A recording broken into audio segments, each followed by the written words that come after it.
Yo, you know who Todd Rogers is. He's been a hot topic for the speedrunning community since 2018. Here's a quick summary of the Todd Rogers saga. Speedrunning is a sport where people beat a game as fast as possible. According to the books, this man was not only the OG, but the unbeatable OG, mainly because his records were full of shit. People began investigating for themselves, and one speedrunner found his record for dragster wasn't just insanely improbable, but actually impossible, because the investigating runner did some big brain math and figured out that the time Todd Rogers proclaimed was indeed not possible to achieve at all, no matter how precise the run was. Fast forward a couple years, he's been stripped of all his records, he's been memed to hell and back, his mustache is uglier than ever, and he forgot how to spell his own name. Summary over.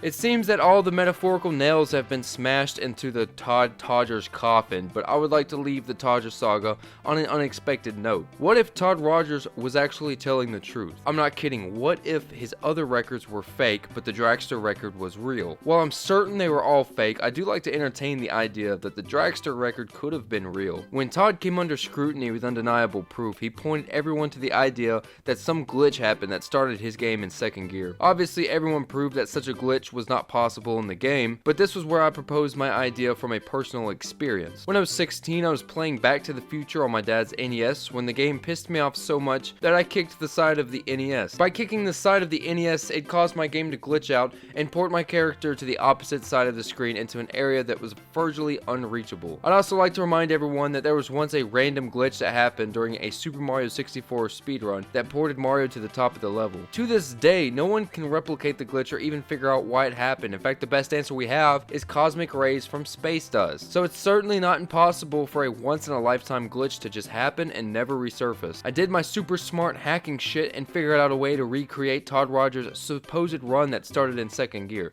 So real quick, there's two things that I want to point out. First off, some have claimed that starting in second gear would give you such an advantage that a pro player could finish the game in just 2 seconds and some change. I personally call bullshit on that, because right here is a run I did in 4th gear with no stalling or delay, and it was easily 4.5 seconds almost every time. Starting in second gear would give you just enough edge to do a little faster than the best achievable time. Secondly, starting in second gear means creating an entirely different method. If you've been training a long time on starting at first gear, then starting at second gear would feel like competing in a different league. With a lot of practice, I managed to get 5:11, but when I started out, my times were a little faster than the world record. At one point, I even achieved the world record time. So what if, while playing dragster over and over again, Mr. Rogers gets frustrated at the Atari, knocks the cartridge out of place, which then resets the game, but at second gear, where Rogers then does his best to stabilize the engine while still utilizing his usual methods. Thus, despite being a pro at the game, he still only achieves a little over 5.57. If Todd Rogers hadn't blatantly lied about so many other records, then I'd barely consider this theory. Even when the dust has been settled and the Todd Rogers saga has come to its end,